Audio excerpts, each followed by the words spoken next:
제가 지난 1월 말에 양림동 뒷산 선교사 묘원을 방문했던 적이 있었습니다. 이전에는 그냥 그 산책길이 좋아서 몇 번 다닌 적이 있지만 이번에는 그 비석들에 새겨진 문구들을 자세하게 잘 읽어보는 그런 시간을 가졌습니다. 친구 목사와 함께. 그러면서 미국 남장로교 중심의 선교사들이 우리 지역에 와서 순교했구나 라고 한 사실들을 더 새롭게 느끼게 되었고, 미국 남장로교의 그 교단 문양이 성령의 임재하심과 그리고 그 성령의 임재하심과 더불어 그걸 전파하는 그런 이미지가 새겨져 있는 그 문양을 보면서, 그래, 이 교단의 문양처럼 그들이 정말 성령의 임재하심 때문에 이 한국 땅에 와서 생명을 바치고 그렇게 헌신하고 죽었구나, 이런 사실들을 발견하게 되었습니다. 또 한 가지, 이번 방문에서 이 선교사들 전체를 아우를 수 있는 그 내용을 발견하게 되었는데, 그것은 손양원 목사님의 순교 신앙을 기억하는 시비가 그 선교사 묘원 앞에 입구에 크게 있었습니다. 그전에 그냥 스쳐 지나가는 것이었는데 그날은 그 시비가 굉장히 눈에 크게 들어왔습니다. 그 시의 내용은 이런 거였습니다. 당신은 이미 이 땅 사람이 아니었습니다. 제목이 그런 거였습니다. 당신은 이미 이 땅 사람이 아니었습니다. 손양원 목사님을 포함한 거기에 묻힌 많은 선교사들의 삶을 이야기하면서 당신은 이미 이 땅 사람이 아니었습니다. 그 제목만 들어보면 이미 다 천국 가신 분들이잖아요. 그런데 사실은 그 내용을 읽어보면 그들의 삶의 현장에서 그렇게 살았다는 얘기를 합니다. 그 내용 중에 이런 구절이 있습니다. 버림받은 한센병자들, 아픔으로 쏟아내는 피고름, 사랑의 입으로 빨아낸 때 당신은 이미 이 땅 사람이 아니었습니다. 이렇게 고백합니다. 동인 동진 두 아들 공산당 총에 쓰러져 순교제물 되어 돌아온 날, 자식 하나 순교자로 바침도 영광인데 둘이나 받으시니 하나님 실로 감사합니다. 눈물을 흘리실 때 당신은 이미 이 땅 사람이 아니었습니다. 쭉 읽고 그 다음에 마지막 부분 정도 되면 이런 얘기 있습니다. 지금은 남해가 보이는 애양원 동산에 당신마저 순교자 되어 두 아들과 나란히 누우셨을 때 당신은 이 땅이 차마 감당치 못한 하늘 사람이었습니다 라고 하는 구절이 제 마음속에 항상 남아 있습니다. 설교 준비하면서 또다시 읽어보면서 이런 생각을 해봅니다. 하나님의 은혜로 구원받은 우리들이 종종 습관적으로 말로 되뇌입니다. 하나님의 사랑이 너무 감사하다고, 하나님의 은혜가 너무 놀랍다고, 하나님의 은혜 그 사랑 갚을 길 없다고 그렇게 말들을 한다면 우리는 이미 이 땅에서 이 땅 사람이 아닌 모습으로 살아내야 할 의무가 있구나, 이런 생각을 저는 해보았습니다. 왜? 하나님의 은혜를 받은 자들이기 때문에, 하나님의 사랑을 받은 자들이기 때문에 그 사랑 감격하고 그 사랑 기쁘고 감사하다면 우리는 이 땅 사람이 아닌 것처럼 살아내야 할 의무가 있다는 말입니다. 그런데 우리는 이 땅 사람으로 살아가려고 너무 많은 욕심을 부리고 있는 것입니다. 이 땅 사람으로 살아가려고 발버둥 치다가 결국은 천국은 잃어버리고 정말 이 땅 사람보다 못한, 이 땅 사람으로 욕먹는, 이 땅 사람으로 체면 구긴 그리스도인들이 되어 있을 때가 참 많이 있구나 라는 생각을 저는 해봤습니다. 무엇이 우리를 그렇게 만들었을까 라는 생각을 정말 마음 깊이 해봅니다. 가끔 떠올려 봅니다. 정말 나는 이미 이 땅 사람이 아닌 삶을 살아내야 되는데, 이미 이 땅 사람이 아닌 모습으로 살아가야 되는데 나는 왜 이렇게 이 땅의 것들을 집착하며 살아갈까? 무엇이 나를 그렇게 만들었을까라는 고민을 해본다는 말입니다. 서울의 양화진이라고 하는 선교사 묘원과 광주 양림동 선교사 묘원, 창원에도 가면 또 선교사 묘원이 있는데 이런 선교사 묘원에 가보면 한국의 복음화와 한국 사회의 그 계몽과 교육과 복지를 위해서 헌신한 정말 이름 있는 선교사들의 묘들이 거기에 있고, 또 하나님의 영광을 위해서 남모르게 희생하고 헌신한 이미 이 땅 사람이 아닌 모습으로 이 땅을 살아낸 그런 사람들의 묘들이 거기에 있습니다. 그 유명한 선교사들의 삶들과 뿐만 아니라 무명 선교사들의 이름 없이 죽어간 그 선교사들의 희생과 헌신이 오늘의 한국 교회와 한국 사회를 만들어 냈다고 저는 확신합니다.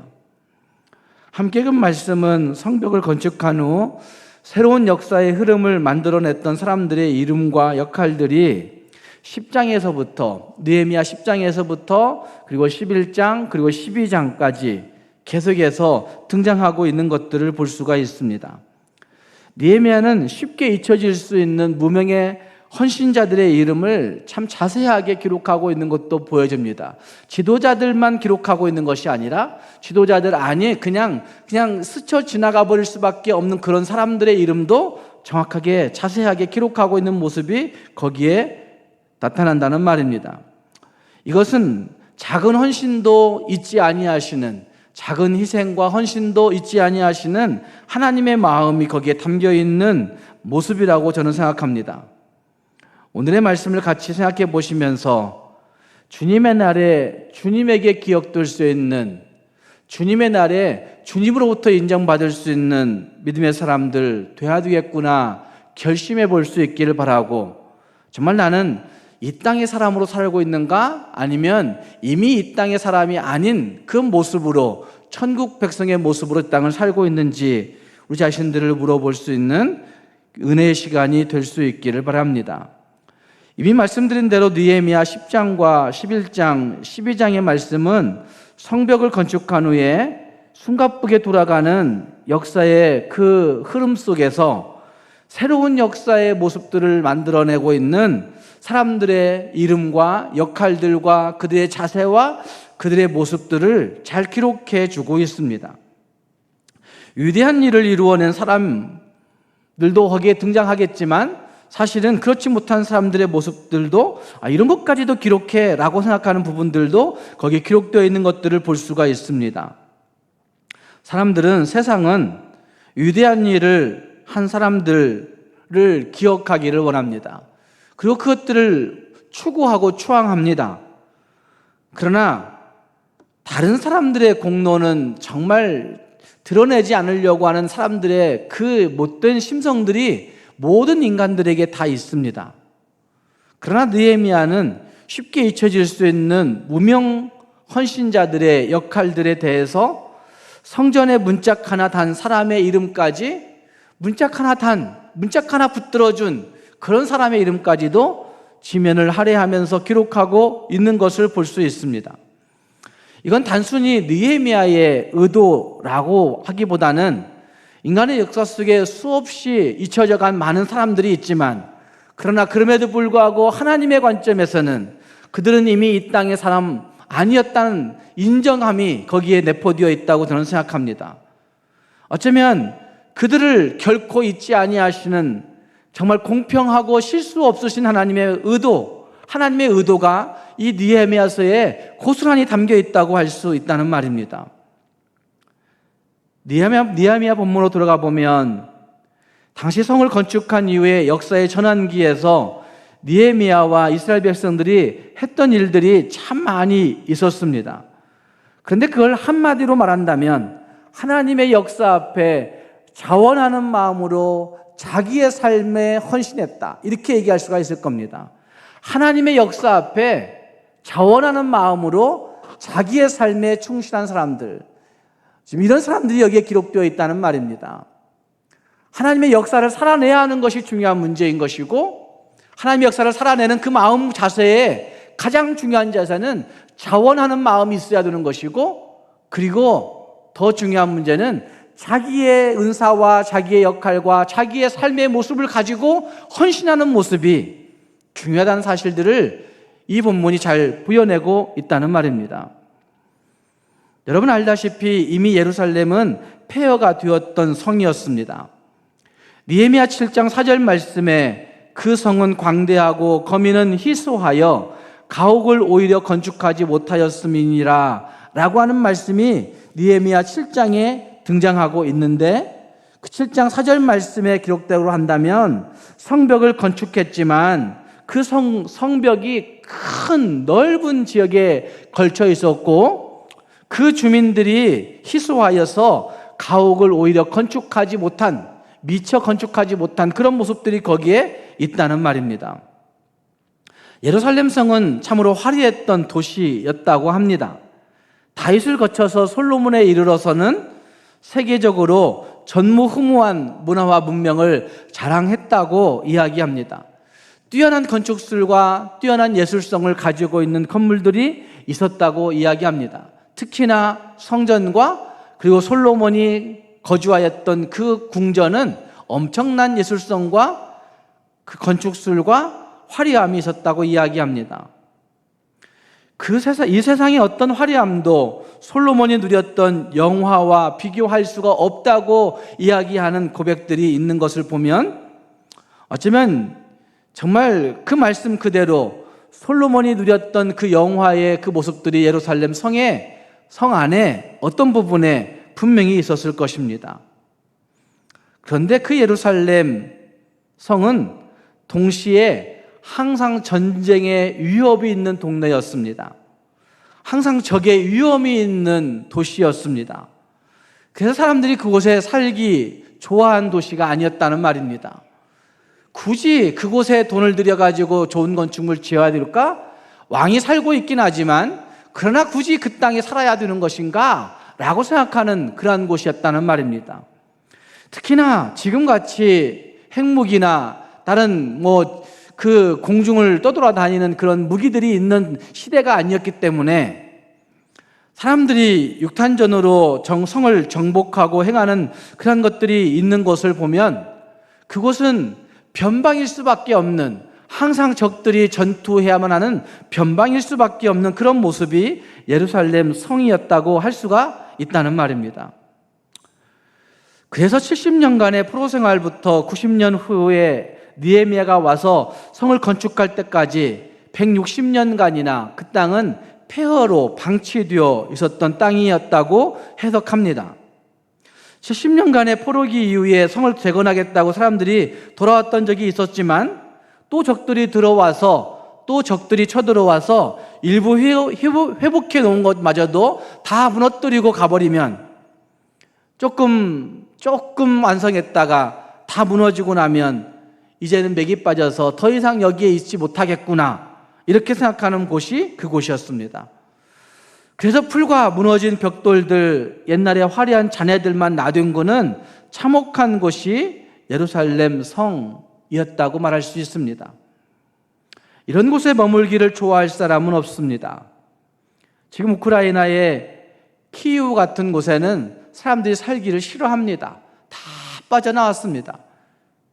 왜? 전쟁의 한복판에 있기 때문에 살기 싫은 겁니다. 자기 집이 있어도, 자기 논밭이 있어도 거기엔 살기 싫은 곳입니다.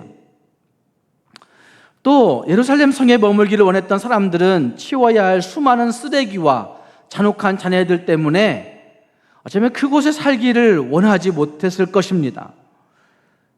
그럼에도 불구하고 예루살렘은 이스라엘 민족들에게는 하나님의 약속이 있는 성이었습니다. 하나님이 축복하기로 작정하신 곳이었고, 어쩌면 이스라엘 백성으로 제사장 나라요 왕같은 족속으로 삼겠다고 말씀하신 하나님의 약속, 언약이 있는 동네가 예루살렘 성이었습니다. 메시아를 보내셔서 전 세계를 통치하시겠다고 약속하신 그 핵심도 그 예루살렘 성에 있었습니다. 그러니 사람들의 갈등이 심각했을 것입니다. 이곳에 살아야 되는 것이 맞을까? 그러나 육신적으로 볼 때는 살고 싶지 않은데, 이런 고민들이 많은 땅이었다는 말입니다. 함께 읽은 말씀 1절 말씀을 보시면 백성의 지도자들은 예루살렘에 거주하였고 라고 그렇게 말하는 그 표현들, 옛날 번역성에서는 두목들이 거주했다 이렇게 표현하고 있는 것이고, 어쩌면 지도자들이 거주했다는 이야기는 다른 해석가들의 해석을 보면 그들에게는 성에 거주하는 조건으로 어떤 류의 일정 류의 배상금, 상여금, 어떤 것들이 주어졌는지도 모른다 이렇게 해석을 합니다. 그러니까 다 살기 싫은 그 땅을 살아가는 이유가 분명히 있었을 것이란 말씀이죠. 이것으로도 안 되니까 그 다음 말씀 보시면 10분의 1을 제비 뽑아서 10분의 1을 그 성으로 이주시키고 있는 모습도 등장하고 있습니다. 그 변방 같은 곳에 사람들이 살기 싫어하니까 제비 뽑아가지고 억지로 이주시키고 있는 모습이 거기에 있다는 말입니다. 아마 제비 뽑힌 사람들은 정말 재수없게 걸렸다라고 생각하고, 또 제비 뽑아 걸리지 않은 사람들은 제비 뽑아 걸린 사람들을 무시하고 얕잡으며 놀렸을 수도 있습니다. 그런데 또 한 가지 한 부류의 사람들이 있었습니다. 10분의 9 제비 뽑히지 않은 그 사람들 가운데 일어나고 있는 변화가 있다는 겁니다. 2절 말씀 보면 예루살렘에 거주하기를 자원하는 모든 자를 위하여 백성들이 복을 빌었다라고 말씀하시는 그 말씀이 있습니다. 어쩌면 예루살렘의 그 끝자락 속에 아니면 예루살렘에와는 조금 떨어진 곳에 그래도 나름대로 삶의 터전을 마련하고 정착하고 있는 사람들 가운데 자원하는 마음이 생긴 사람들이 있었더라라고 말하고 있는 부분이 거기에 등장하고 있는 거죠. 자원하는 마음이 생긴 사람이라고 하는 것은 내적으로 새로운 충동과 변화가 일어난 사람들을 의미할 것입니다. 아니, 성경적으로 다시 돌아와 보면 성령의 감동하심이 그들의 심령 가운데 계속 두들기시고 녹화심으로 말미암아 성령의 감동을 받은 사람들이 자원함으로 10분의 1이 아닌 그 외의 사람들이 그곳에 이주하고 있는 모습이 거기에 등장하고 있다는 말입니다. 아쉬울 것이 없이 편안한 생활을 하고 있었고 제비도 뽑히지 않았고 건설되는 예루살렘 성만 보면 되는 사람들에게 이와 같은 자원하는 마음이 생겼다고 이야기하고 있는 거죠. 아마 그들은 저 성은 어떤 성이지? 하나님이 약속하신 영적인 세계가 있는 곳이 아닌가라고 하는 마음이 들었는지도 모릅니다. 하나님의 약속이 머물러 있는 땅이라고 하는 사실들이 그들 마음 가운데 생겼는지도 모릅니다. 이것이 비록 이 세상의 관점에서 볼 때에는, 이 땅의 관점에서 볼 때에는 변방이지만, 비록 적의 위협이 있고 전쟁이 야드는 변방이지만, 그럼에도 불구하고 편안하게 사는 것보다 힘들고 수고스럽다 할지라도 하나님의 약속을 물려주어야 할 유산이 그곳에 있기 때문에, 하나님의 약속을 붙들고 살아가야 할 그 가장 중요한 가치가 거기에 있었기 때문에 그걸 개척하고 다시 쌓기 위해 그들은 자원하는 마음으로 그곳에 나아오고 있다는 말입니다.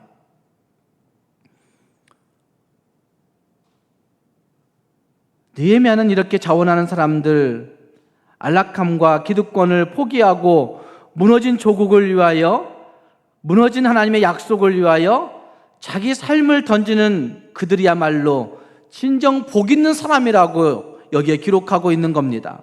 복을 빌었느니라 라고 표현하고 있지만 그들이 복 있는 사람이라고 외치고 있는 것입니다. 그들이 있었기 때문에 그 예루살렘 성을 다시 세울 수 있었고 그 후손들에게 신앙의 아름다운 유산을 물려줄 수 있었으며 그들의 역사는, 이스라엘의 역사는 새롭게 기록될 수 있었노라고 기록하고 있는 것이 이 느헤미야라고 하는 역사서에 기록되어져 있는 내용들입니다. 느헤미야서 외에도 출애굽기 35장 말씀을 보시면 성막을 지을 때 달란트대로 자원하는 무명의 사람들이 거기에 등장하고 있는 것을 볼 수 있습니다. 성막은 하나님의 임재의 상징이었습니다. 성막은 하나님의 임재를 표현해내는 가장 중요한 장소입니다.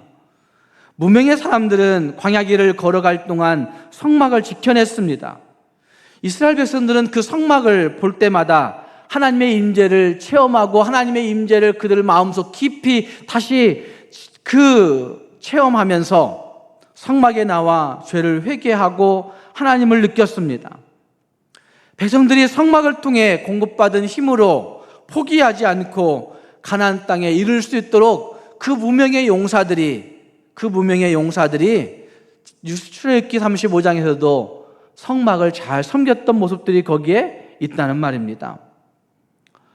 역사적으로도 수동적인 사람 수천 명, 수만 명이 중요한 것이 아니라 자원하는 몇 사람에 의해서 역사가 움직여지고 그 공동체가 세워지고 그 공동체가 견고하게 이끌어졌다고 하는 사실들을 우리는 분명히 알고 있습니다. 살아있는 소수가 중요하다는 말입니다. 하나님의 역사 앞에 기대하는 소수가 중요하다는 말입니다. 하나님의 역사 앞에 자원하는 심령으로 서는 그런 사람들이 중요하다는 말입니다. 교회도 마찬가지의 모습입니다. 말씀에 반응할 줄 아는 소수의 성도들이 목사를 힘있게 세워주고 그 목사는 다시 주의 말씀을 더 심도 있게 연구하고 그 말씀을 선포함으로 말미암아 그 말씀을 통해서 교회가 견고하게 세워져 가게 되는 것이죠. 말씀 앞에 반응할 줄 아는, 말씀이 지도하는 그 목양 앞에 자기의 마음을 찢으며 자기의 삶을 애통해 할 줄 아는 그런 성도들, 그래서 기도에 헌신하고 묵묵히 누가 알아주든지 알아주지 않든지 직분과도 관계없이 하나님이 내게 주신 그 분복대로, 분량대로 내게 주신 그 장소에서 묵묵히 섬기는 그들을 통해 지금도 교회가 움직여지고 있는 것이죠. 목사의 마음에 감동을 주는 성도들이 있습니다. 신앙이 무엇인지 정확하게 다 설명하지는 못하지만 목사의 목양 앞에 그냥 순종하여 살려고 애쓰는 사람들이 몇몇 사람은 있다는 말입니다. 기도하셔야 할 때 그 기도에 헌신하고 정말 새벽에 나와 하나님 앞에 눈물을 흘려 기도하는 사람들이 있습니다. 시간을 내서 중보기도실을 지켜내고 어쩌면 하나님 앞에 기도로 헌신해야 되겠구나 다짐하는 사람들이 있습니다. 그들이 자기의 문제만을 가지고 기도하겠습니까? 물론 시작은 자기의 문제 가지고 시작할 수 있습니다. 개인적인 어려움을 가지고 개인적인 기도 제목들을 가지고 시작할 수 있습니다. 그러나 개인적인 어려움을 가지고 기도를 헌신하고 기도를 시작하다가 보면 교회의 공동체의 문제를 가지고 나라를 위해서 함께 기도하는 기도의 헌신자들이 되어져 있는 것이죠. 나와는 전혀 상관없는 것 같은 나라의 경제인들을 위해서, 정치인들을 위해서, 나라의 정책 맡은 사람들을 위해서 눈물 뿌려 기도하는 기도의 사람들이 있기에 오늘도 이 나라가 이만큼이라도 지탱되고 있는 거라고 저는 확신합니다. 하나님 나라를 위해서 허락받은 자기의 시간을, 자기의 재능을, 자기의 물질을, 자기의 삶을 함부로 쓸 수 없기 때문에 그 하나님께 자원하여 섬기는 사람들, 자원하여 기도하고, 자원하여 희생하고, 자원하여 헌신하고, 자원하여 섬기고, 자원하여 청소하고, 자원하여 행하는 그 사람들을 통해서 하나님의 역사를 이 땅에 세워가고 있다는 말입니다.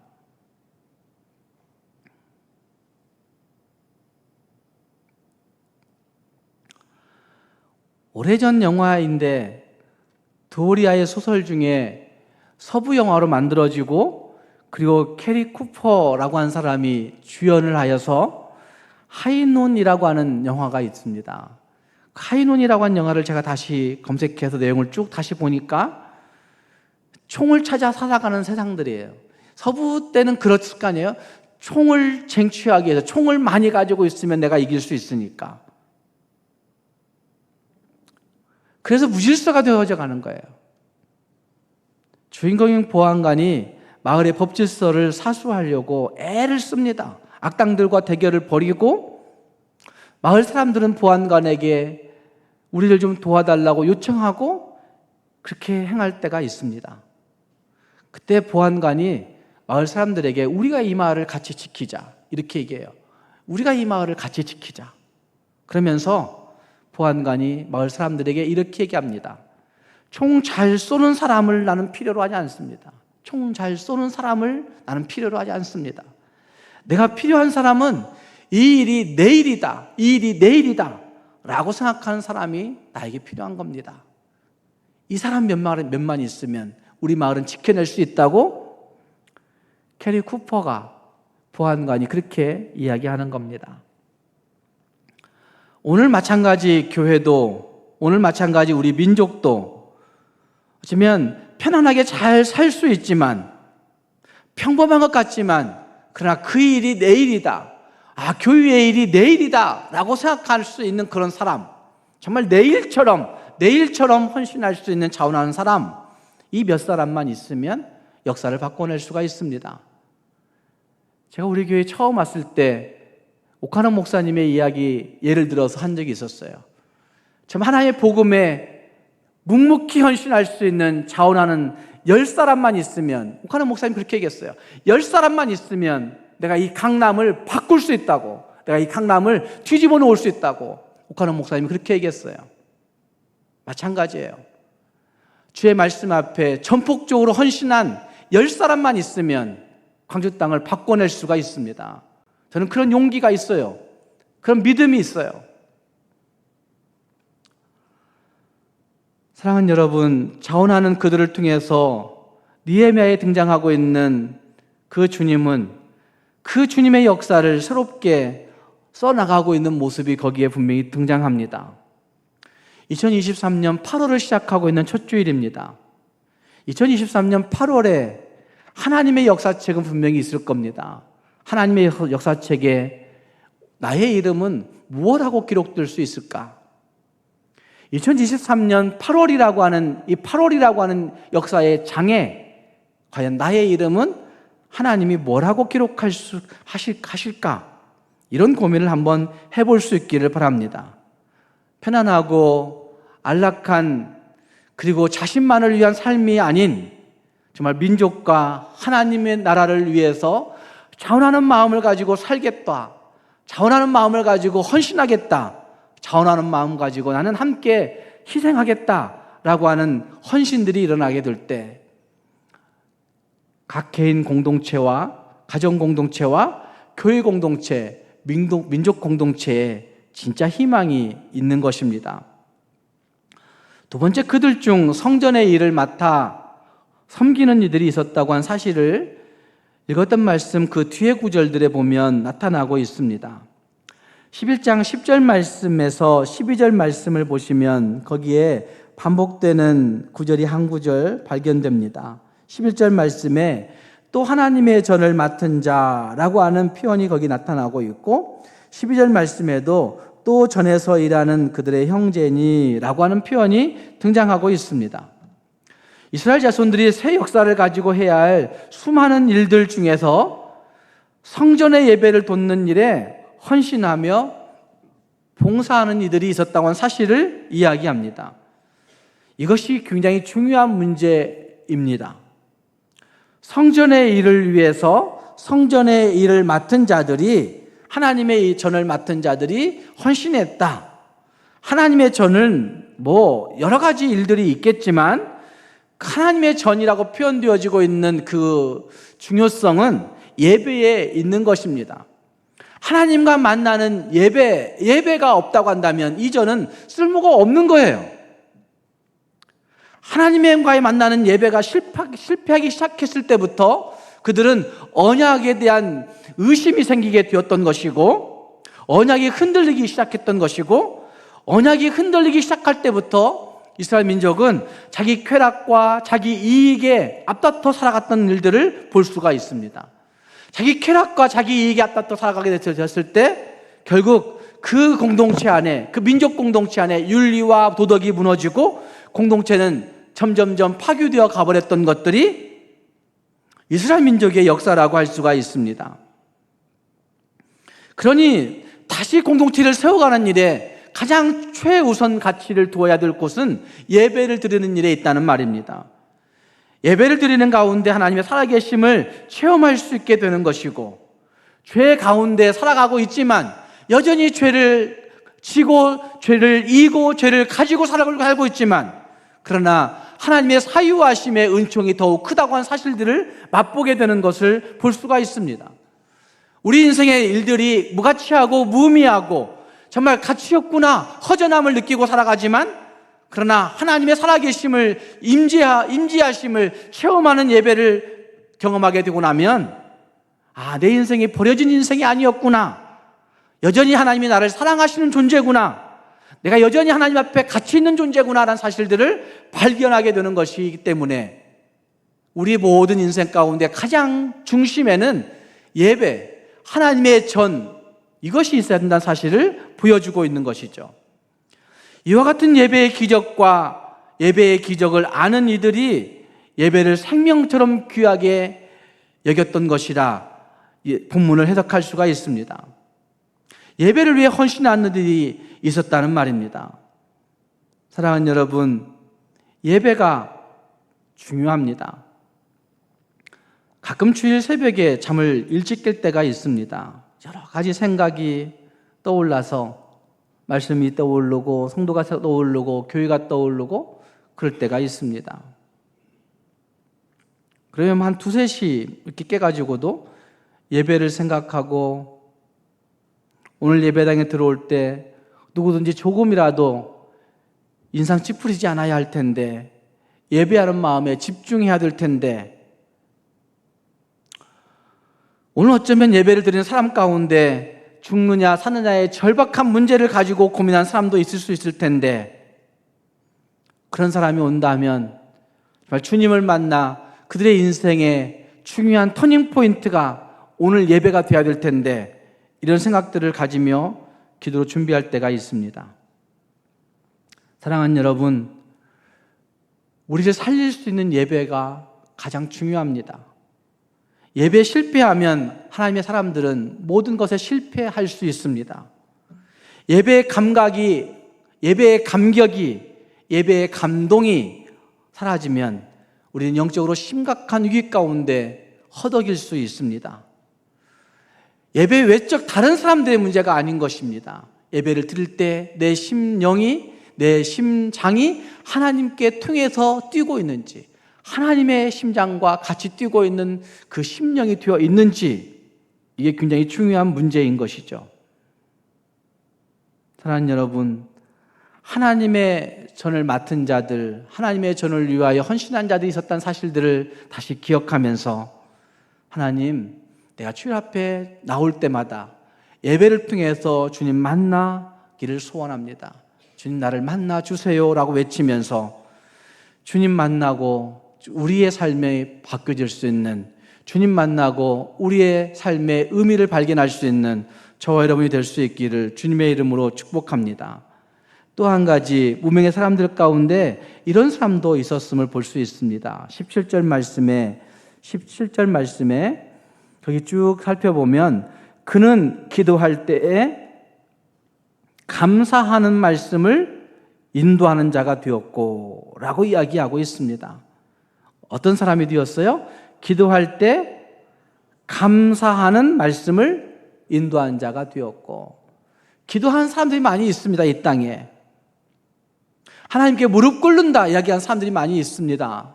그런데 기도하는 사람은 있지만 기도를 끝내고 기도를 마치고 기도하는 중에 감사하는 말씀으로 인도하는 사람들이 적습니다. 그렇지 않아요? 기도하는 사람들 가운데 불평을 전파하는 사람들이 너무나 많아요. 현대 교회 안에 기도한다 합시고 다른 사람의 이야기를 퍼뜨리는 그런 사람들이 있어요. 그러나 기도하는 사람들, 진짜 기도한 사람이라고 한다면, 기도하는 중에 해야 할 일이 있다고 한다면 가장 중요한 것, 뭐 해야 돼요? 감사하는 말씀을 전달시켜야 되는 거예요. 내가 많이 기도했구나, 내가 깊이 기도했구나, 그렇다고 한다면 정말 내 입에서 나오는 말들이 감사하는 말씀이 전달되어야 된다는 말입니다. 하나님께서 한 가정의 지도자를 어떤 사람으로 세우셨을까? 저는 이런 생각을 해봅니다. 여러분은 가정의 지도자가 되어 있습니까? 아니면 가정의 변두리의 사람이 되어 있습니까? 어쩌면 한 가정의 지도자로 하나님이 누구를 명하실까라는 질문을 제가 해보면서 돈 벌어온 사람, 어떤 그 물리적인 가장, 나이 많은 사람, 그건 아닐 겁니다. 하나님은 기도하는 사람을 통해서 가정을 이끌어 가실 겁니다. 기도하는 사람을 통해서 가정을 이끌어 가시는데, 그 기도하는 사람은 기도하면서 가정 안에서 감사를 전파하는 사람인 거죠. 기도하면서 가정 안에서 감사를 말하고 감사를 제시하고 감사의 비전을 전달시킬 수 있는, 그러니 그게 비전이 되는 거예요. 그것이 꿈이 되는 거예요. 그것이 능력되는 겁니다. 교회도 마찬가지죠. 하나님의 마음으로 기도하는 사람, 그 기도로 말통하여서 감사가 전달될 수 있는 사람들이 놀라운 역사를 이루어간다는 말입니다. 사랑하는 성도 여러분, 어떤 사람이 되어야 되겠습니까? 좀 하나님 앞에서 우리의 삶을 다시 한번 돌아보면서 이제는 우리 모두가 기도의 용사로, 사람들이 알아주지 않지만 기도의 용사로 주님 앞에 무릎 꿇고 감사하는 말씀을 전달하고 인도할 수 있는 그런 사람들이 되어서 나를 통하여 하나님이 새로운 역사를 써내려갈 수 있는 그런 사람들이 될 수 있기를 주님의 이름으로 축복합니다. 기도하겠습니다.